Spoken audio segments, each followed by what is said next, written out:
நடிகர் விஜய் தமிழ் சினிமாவில் ஒரு வெற்றி நாயகன்னே சொல்லலாம். இவர் அரசியலில் களமிறங்கினதுக்கு அப்புறமா தான் இதுக்கப்புறம் நடிக்க மாட்டேன் அப்படின்னு சொல்லியிருந்தார்.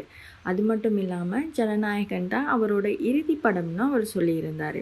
இந்த நிலையில் ஜனவரி 9 ஜனநாயகன் படம் ரிலீஸ் ஆகும் அப்படின்னு சொல்லப்பட்டிருந்தது. படத்தை ஜனவரி 9 காண்றதுக்கு ஆசையாக இருந்த விஜய் ரசிகர்கள் ஏமாற்றம் தான் அடைஞ்சாங்க. ஏன்னா தணிக்கை குழுவினர் ஒவ்வொரு காரணங்களை கூறி அந்த படத்துக்கு தணிக்கை சான்றிதழை வழங்க மறுத்துட்டே வராங்க. இது முழுக்க முழுக்க அரசியல் தான் அப்படின்னு சொல்லி விஜய் ரசிகர்களும் புலம்பிட்டு வராங்க.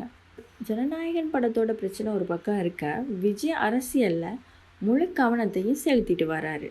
இந்த நிலையில் இப்போது ஜனநாயகன் படத்தோட ஒரு முக்கியமான காட்சி சமூக வலைத்தளங்களில் லீக் ஆகியிருக்கு. இந்த செய்தியை கேட்டு படக்குழுவினர் கடும் அதிருப்தியில் இருக்காங்க. பொறுத்திருந்து பார்க்கலாம் ஜனநாயகன் படம் எப்போ தான் ரிலீஸ் ஆகும்.